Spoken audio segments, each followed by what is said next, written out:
Welcome to Uncorking a Story. I'm your host, Mike Carlin, and today I'm excited to introduce you to Laura Engel. Laura likes to say that she is late to the game as a budding new author. Originally from Biloxi, Mississippi, Laura has lived in Southern California for over 50 years. She and her husband, Gene, are the proud parents of 6 grown children, along with their significant others. They're delighted to be Grammy and Papa to 10 grandchildren, and her memoir is You'll Forget This Ever Happened, which will be available soon. We'll talk more about that momentarily. And here to talk about her memoir as well as the story behind it is today's guest, Laura Engel. Laura, welcome to Uncorking a Story. Thank you so much for having me. I'm thrilled to be here today. Well, it's my pleasure to have you. I'm curious, and this is what I always ask people as we begin these conversations. Where does your story as an author begin? Well, my story began after a miracle happened in my life. My husband and I had taken a DNA test, Ancestry.com DNA test, along with our grown children, our 5 grown children. And what happened was a son who I had a secret son. As a teenager, I was taken to an unwed mother's home in New Orleans, Louisiana, gave birth to my son, and was pretty much forced to relinquish him to a closed adoption. I was told I would forget him, never talk about it. It was such a huge thing in 1967 to become an unwed mother as a teenager. And so I thought I'd never write about, or my gosh, not even talk about this. Hardly anyone even knew this had ever happened in my life. And my own sons, because I'd gone on to have 3 more sons, they had no idea.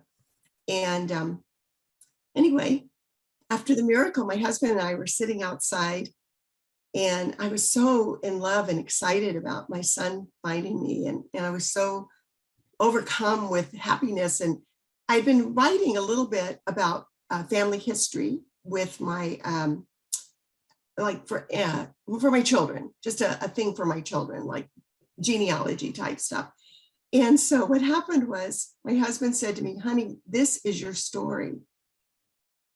Your story is your son finding you and what happened. And I said, I can never write this story. It's too painful. What happened back then? And he said, maybe that's why you should write it, even if you just write it for yourself. And that's how my story came to life. Well, I want to dig into this a little bit because I'm fascinated for a number of reasons, and I'll share some of those reasons in a little bit. But when you mentioned sort of giving your son up for adoption and a closed adoption, did your husband know about this son? Or yes. Okay, so it wasn't a complete, I told him surprise to him. Right. I told him before we got married. I felt Okay. like it was important. And here's the reason I told him. We were single parents. We met on a soccer field. And after a year or so, we were starting to get really serious with each other. And he kept saying, one of the things he really loved about me was I was such a good mother.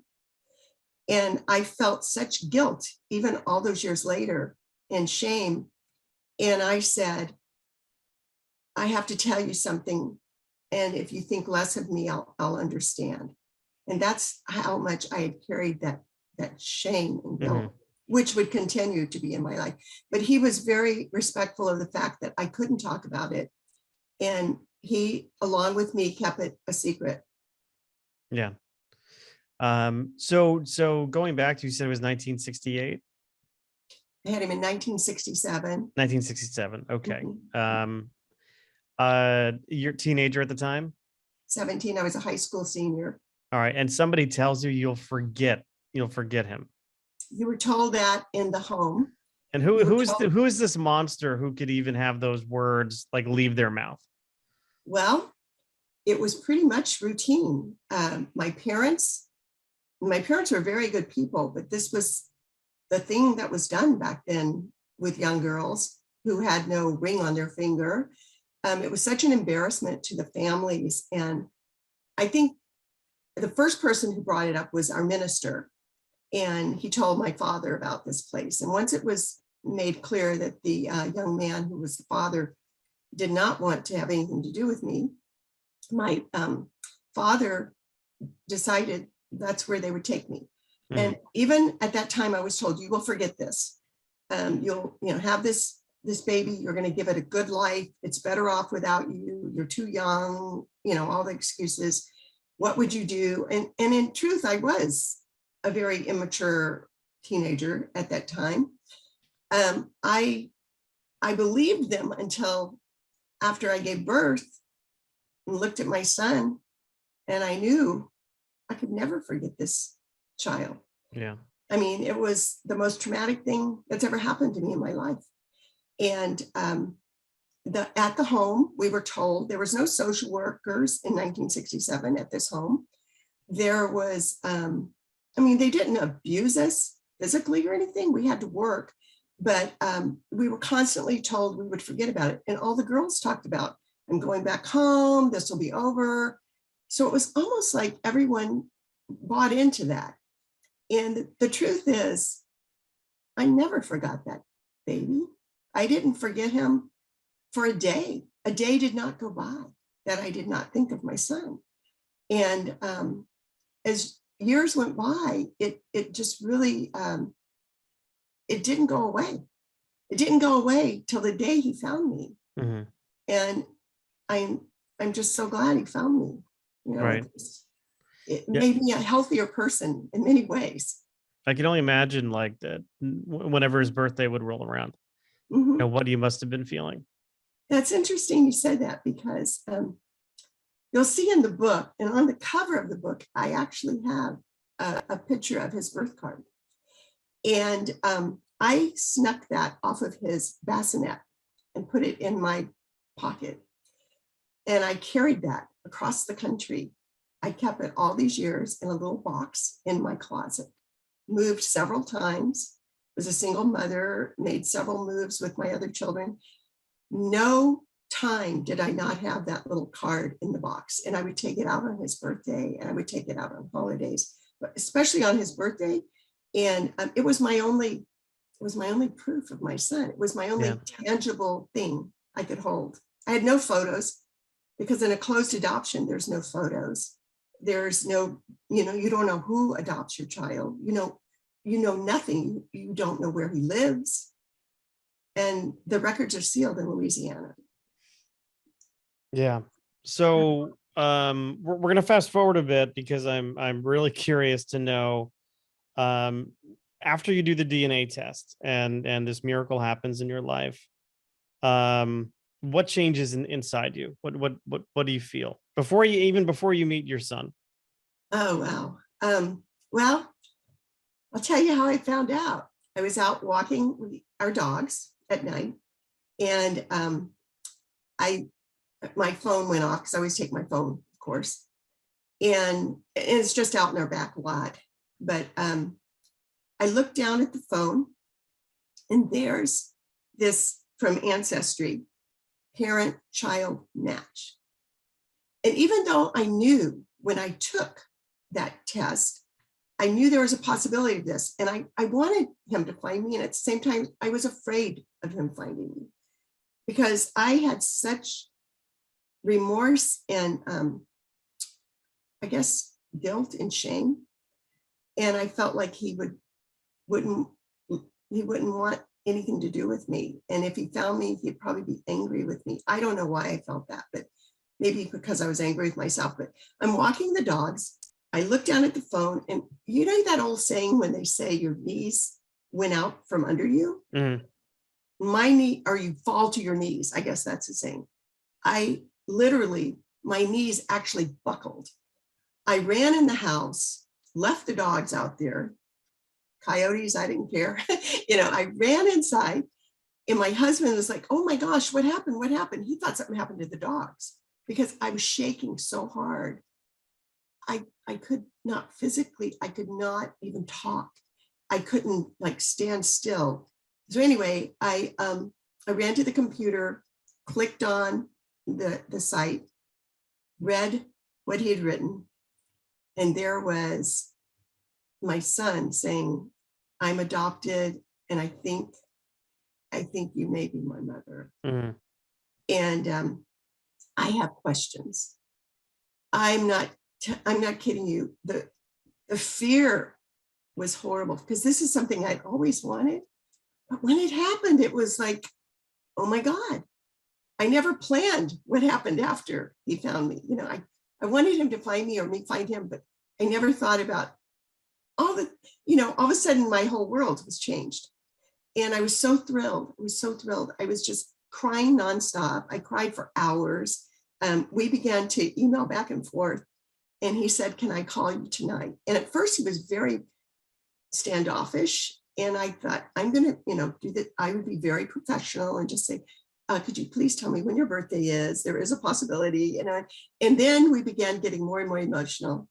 And that night he called me and we talked for 4 hours. Mm-hmm. It was the most wonderful feeling I've ever had in my life. When you first heard his voice, what did you feel? We're asking all the right questions. When I heard his voice, I felt like I knew his voice. And before I could say that, he said to me, I know your voice. It was like talking to my other sons. Of course, he had a Southern accent because he was still living in Louisiana. My other sons don't. They're born and raised out here. But it was just like talking to any of my sons. It was like we immediately had a connection. He flew out here 4 days later, which is something he was not normally a person that would just jump up and fly away. And his wife had told me that, but it was wonderful. It was beautiful. When he first walked in our door and we put our arms around each other, you know how your children it's like they're part of you. And when you hug them or touch them, you're almost touching yourself. Mm-hmm. That's how it felt. And he was not a strange man to me. He was my son immediately. It was organic. It was just this beautiful feeling. And I know it helped me because just being able to unburden that secret, because from the minute he talked to me, I was ready to tell the world. I had no idea I'd write a book, but I was ready to tell the world. It was no secret anymore. And I was proud of it. I was proud that he had found me. And, I knew it was something that I had no control over when it happened. It was not something I maliciously did. And all those feelings of shame, I can't tell you they never went away because they're so buried inside of you. But it was such a release, I guess is the right word. It was beautiful. So how many years ago did this happen? It happened in 2016. Okay. My son and I immediately started having a relationship. I had 3 new grandchildren. His wife and he both opened arms to me, and I flew back there, and a couple of months later they lived in Baton Rouge. And I'd been home to the coast many times to Biloxi, but I'd always kind of look around the room, and I always thought he was going to look like his father, who was a blonde. And he looked so much like my family. He looked so much like me. One of his daughters his oldest daughter is like a clone of me. Oh, wow. She's a little bookworm. Well, she's not so little anymore now. She's 14, but she's so much like I was. And I would never have known that little girl if we hadn't found each other, or his other 2 beautiful children. Yeah. Just out of curiosity, did his birth father ever get a chance to meet him? His birth father died. I don't know exactly what year it was. And this is weird. My father, who never spoke about this, that's another thing. When I went home, nobody spoke about that time. It was like, and how unhealthy is that? That, the 2 people that love you the most can't even talk to you. When I try to bring up the subject, they would either leave the room or they would change the subject. It was made very clear to me, you're not to talk about this. Yeah. It's a secret. And what's amazing is that when he came into my life, I had to tell him who his father was, and that he had passed away from stomach cancer. And the only way I knew this, because I never contacted him again, he never contacted me. I heard little things about him over the years from a girlfriend back there. But we really kind of just severed the whole thing. And so the way I found out he had passed away is my father sent me his obituary. And so he never got to meet his father, and his father never got to meet him. And he actually had no interest in finding his father's family because I, offered to help him do that. Yeah. One of the reasons why your story was so intriguing to me is because my older brother, Gregory, is adopted. My parents adopted him in 67, 68. Mm. And a few years ago, he never knew who his birth parents were. But it always kind of was in the back of his mind, who were these people. And he was going through some health issues, I think with some tremors in his hands, and he needed to get some information, but he couldn't. It was a closed adoption as well. And one day he owns a liquor store in Connecticut, and one day he's in a store and somebody walks in and he gets a really strange feeling, very strange feeling. It's so strange that he goes into his back room because he knows something is off. And it's a young woman who's claiming to be his biological sister. And I mean, it's uncanny. They look exactly alike, but his mother had tracked him down, using a private investigator. And yeah, it was, it's one of the reasons, just having him go through that experience. And he shared it with me, pretty soon after it happened. He's like, we have to go to dinner. I'm like, okay, what's going on? Who has cancer? Is everybody okay? Yeah. And he tells me the story, and I'm like, oh my gosh. And he was saying things like, and he never really felt the need to he didn't want to necessarily meet his birth mother because he thought it was almost a betrayal to our parents, the people who raised him. And I think he wound up in communication with her, and basically said, you did the best thing for me. And I have a wonderful life with two wonderful and loving parents, Right. which was hopefully a comfort to his mother. I hope that's a comfort to his It's a mother. huge comfort. I really regret that I never got to thank my son's his adoptive parents, because his adoptive mother died like 18 years before he found me, and he didn't want to find me. His wife talked him into doing it. Really? And she said for health, reasons for the kids, and so we'll know, DNA wise, all that. She convinced him to do it. And that's why the first few emails were not hostile, but they were cool. And then I said, I couldn't help myself because I am an emotional person. And I wrote and said, I'm sobbing right now because I'm just overcome. And then he wrote back and said, I am too. And I was like, oh, thank God, he's emotional. He can feel it. And I didn't know if he would like me, or I didn't know who he was. And I was like, this is such a strange thing. And I had to tell my sons. And I was so worried about telling my sons because I'm very close to them. And yeah, we have really good relationships. And I made a list that night, my husband and I did it. And we decided, I had to tell everyone, he couldn't tell the story. It was my story. So I went down the list calling all of the kids, including my stepchildren, who are adults as well. And they were all pretty shocked that this had happened. And they all had a different response because they're all different individuals. But It was like you with your brother. They thought when I said, I have something to talk to you about, it's very private, and I have to do it over the phone.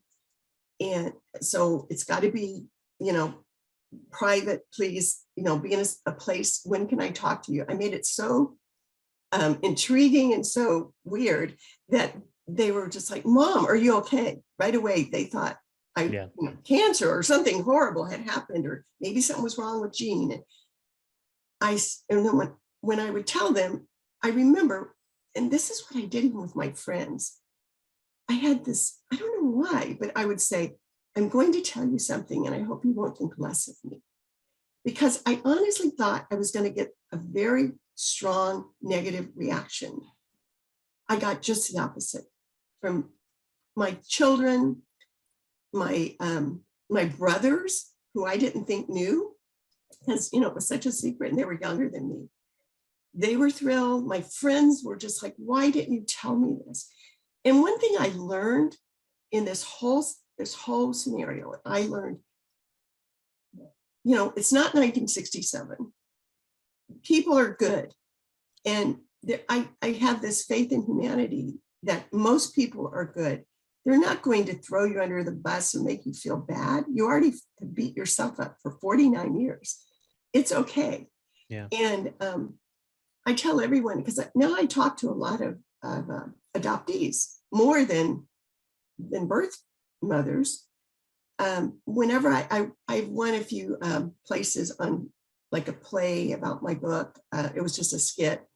And then I also had some anthologies I've published in that were parts of my memoir. And each time I talk about that, I have adoptees come up to me afterward. It never fails. I told my husband one time, I said, every time. He said, every time? I said, sure. And so sure enough, he was with me one time and nobody came up afterward. He goes, well, nobody was adoptee in that audience. And we're putting all this stuff in my car. And this lady comes up to me and she goes, could I have a word with you? And I looked at my husband and just went. So it's, if I can shed any kind of light on the fact that reunion, even if it doesn't go perfect, there's just something so fulfilling of knowing who your child is and who your child to know who their parents are. I mean, I think it's so wrong that all that was kept from so many of us, thousands, hundreds of thousands. It's something like not knowing where your child is. Is there anything harder than that? Or if they're happy, if they're healthy, if they're loved? If I just even known that, I think I would have been a happier person. Yeah. Yeah. I mean, it's like a spiritual bond between, parent and child and more specifically, mother and child. There is. There really is. That can't be taken away, can't be severed, even with distance. It can't be severed. No. We really, when I was writing the book, I went to a lot of memoir classes because I knew what I wanted to say, but I'd never written a book. So I wanted it to, be a good book. I wanted to be the best it could be. And I remember when I first went to one class, they said, oh, this is one lady was in there. Oh, it took me 10 years to write my book. And I said, I don't have that kind of time. And everyone looked at me like, are you, was something wrong? Were you sick? And I said, no, I mean, at my age, I want to write this and I want to make it the best I can be, which it did take me 5 years, really altogether from then till now. But I wanted it to be the best it could be because I felt like I needed to tell this story in honor of him. I wanted him to know. And my other sons, none of them understood. They go, Mom, how could you let someone talk you into doing that? I said, there was no choice. You had no choice. I was a teenager. And in 1967, teenagers were not the teenagers they are now. We were much more naive. We didn't have the choices. And it was frowned on in society to do anything but pretend like this child was, not even real. Yeah.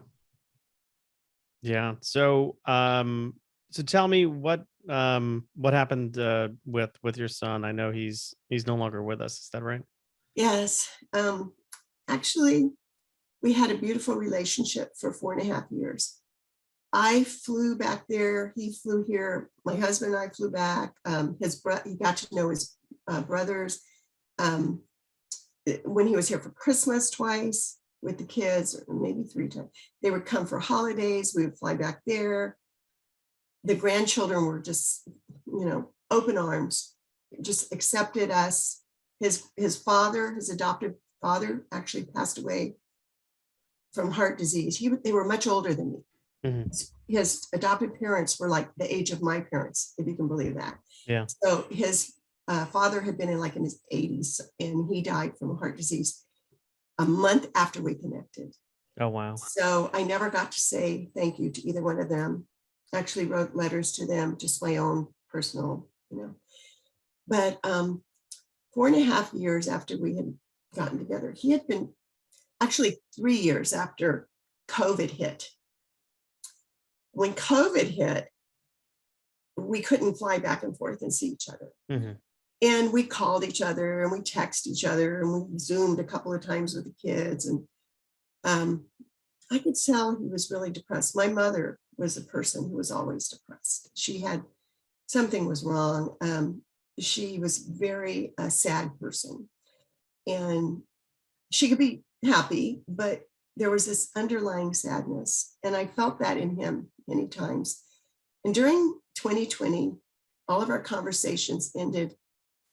I could tell he felt bad about himself in so many ways. He'd gone through a messy divorce. He went through job problems. He was an attorney. And he also was having some health issues. And I know he was drinking a lot. And I talked to him and I felt like I would, to any of my children, they've all gone through depressed times. And I have too. And I always kind of dig myself out of it. So in my mind, I think everyone can just dig themselves out of it. Well, I had no idea it was as bad as it was. He promised me he was seeing a therapist, which I found out he wasn't. And in February of last year, we had our last conversation. It was his daughter's birthday, his oldest daughter, Maddie, the one who's my clone. And we were talking, we called, and I was sitting on the patio with my husband. We had the phone on speaker so that we could, all talk. And it was a beautiful conversation. I said, I just got my vaccination. I got my second vaccine. I'm going to be able to fly back there and see all of you. And he made a few comments that now that I look back, I realize. He said, promise me, no matter whatever happens, Mom, that you'll be close to the kids, or you'll never forget the kids, or something like that. And I said, are you kidding me? Those are my grandchildren. I don't forget my grandchildren. What are you talking about? And he said, just promise me that. And I said, well, of course. Well, then he and my husband talked about a fishing trip. My husband said, when we go back there next time, we'll go fishing. And they'd gone before like that. And so it sounded like it was more upbeat. And right before he hung up, he said, I just want to tell you one thing. And I said, what's that? He goes, Mom, you're the best thing that ever happened to me. Well, needless to say, that was his goodbye. Mm-hmm. And at first I was like, oh, honey, your kids are the best thing that's ever happened to you. And he goes, no, I'm serious. You really are the best thing that's ever happened to me. And that was our last conversation. 48 hours later, I even thought about calling him that day. And 48 hours later, his son, my grandson, actually my oldest grandson, he was 22 at the time, I think. And he called me and he said, Grammy, they all call me Grammy. He said, Grammy, I need to talk to you. And I thought, because most 22-year-olds text, they don't call. Yeah. And that's how my grandkids are. And I thought, well, he's gotten himself in trouble somehow. I said, what's wrong? And he said, I need to tell you. And he told me. It was, I guess, the second hardest thing that ever happened to me. Sure. It almost killed me. I'm just now able to talk about it. It's been a year now, and a little over a year. And, at first, one of the first things I said to my husband was, I'm so devastated and broken. I honestly wish he'd never found me. And my husband said, no, you would not have known him. You would not have known he was a good guy. He was a great guy in many ways. He was a wonderful person in many ways. You would never have met your grandchildren. Don't ever think that, honey.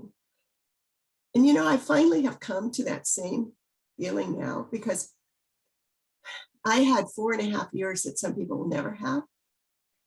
And we loved each other. We made it clear to both of each other. Each of us made it clear to each other that we adored each other. We were a lot alike and had so much in common. And we never would have had that. I never would have had that gift. I never would have had my grandchildren, who will always be part of him. And I'm glad I had those 4.5 years. Yeah. How are his children doing now? They're actually doing really good. They haven't been out here since last summer, but I was back there, and they're doing really well. Their mother is she has them in therapy, and they're good kids. They're smart kids. They're actually brilliant kids, and they have so much going for them. And you know, I know as they get older, and I've read a lot about suicide and adoptees, and I've read a lot about suicide, period, since all that happened. Because this was a whole facet I never thought. I had just signed with a publisher a few months before, and I actually wrote to her that day, or maybe it was the next day, and just said, I don't think I want to publish the book. And she said, take your time. She was wonderful. Brooke Warner, she writes press, and she said, take your time. This is something you can't make a decision right away. And we'll just put you're in the queue. If you want, we'll keep pushing you back, whatever you want, Laura.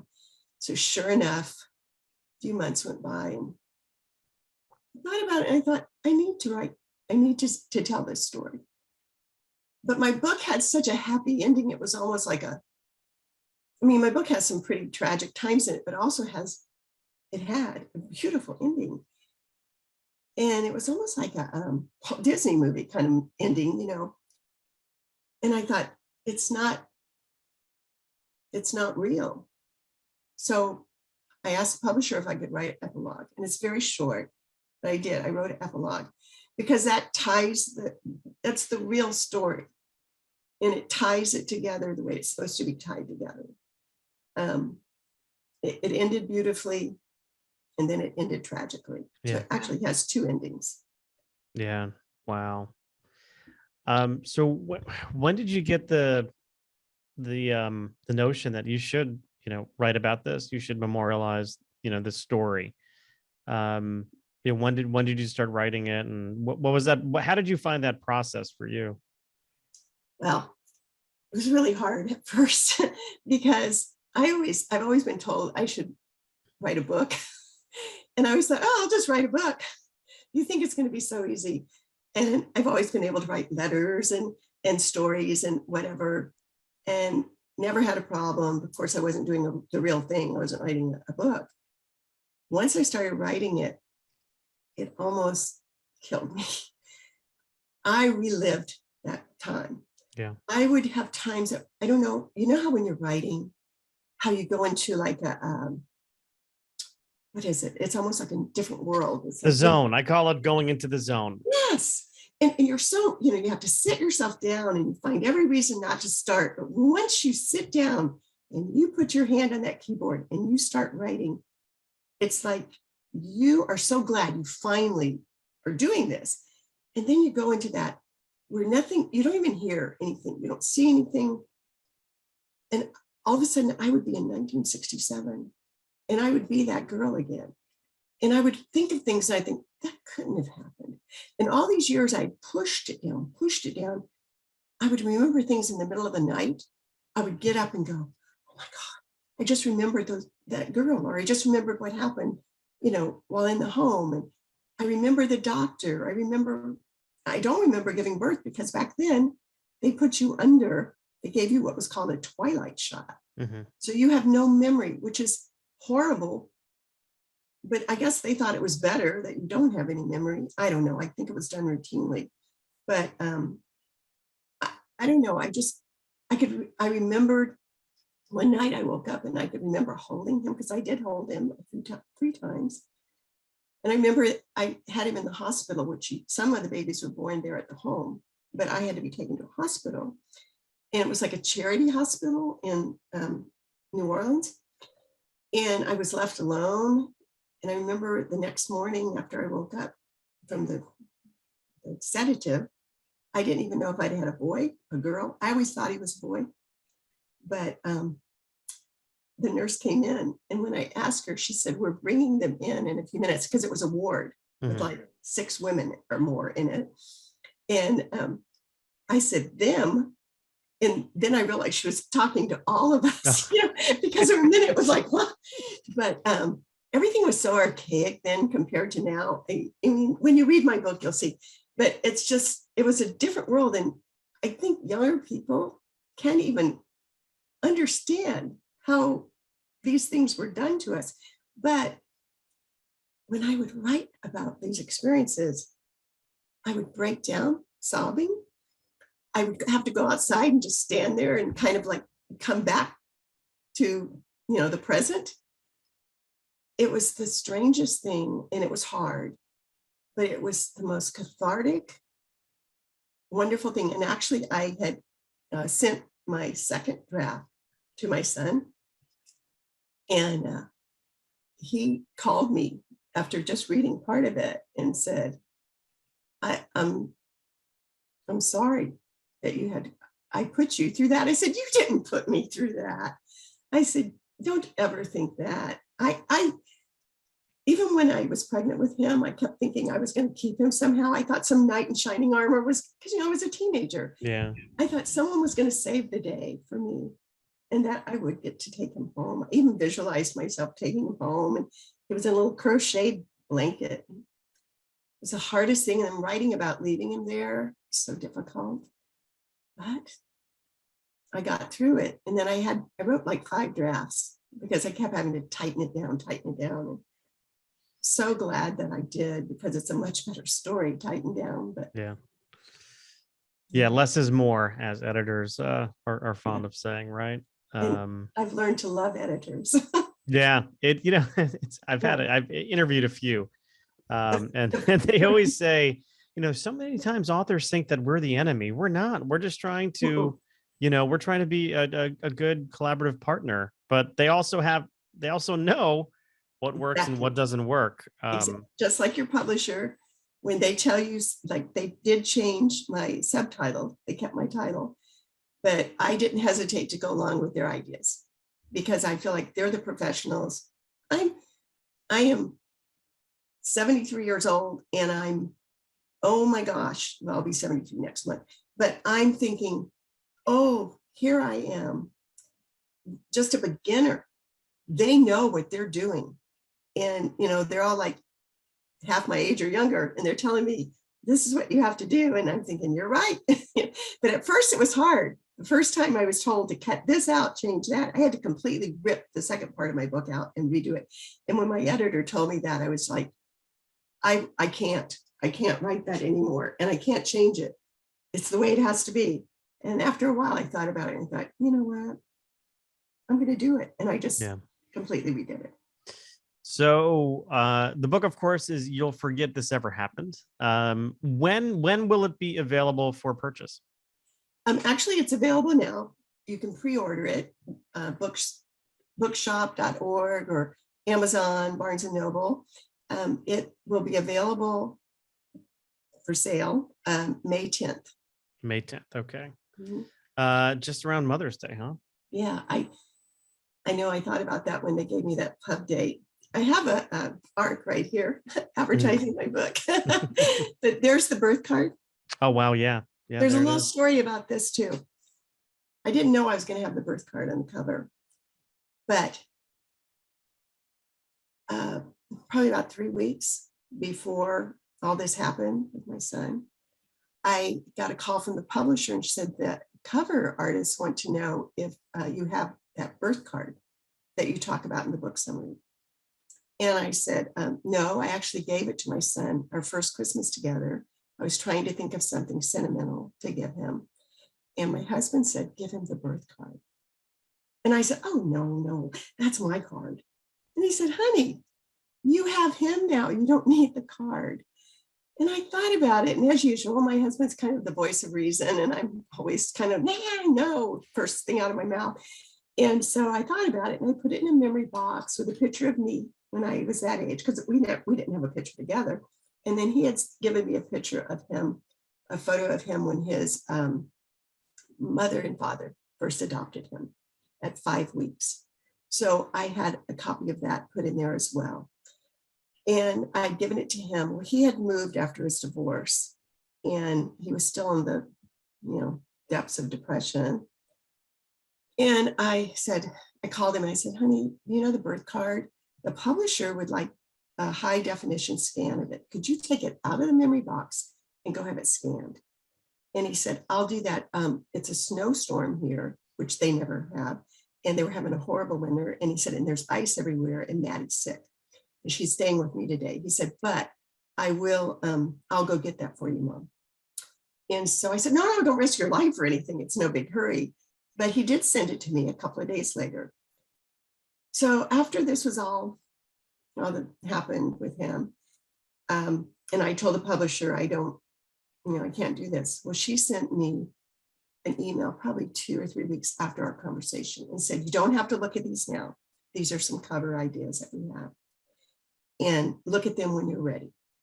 So when I did look at them, I saw the one they done with the birth card. And I just said, that means more to me than now. So, and I have the birth card again, it's back in its little brown box, but that's why it's on the cover of my book. Wow. That's a beautiful story. Thank you. And a powerful one.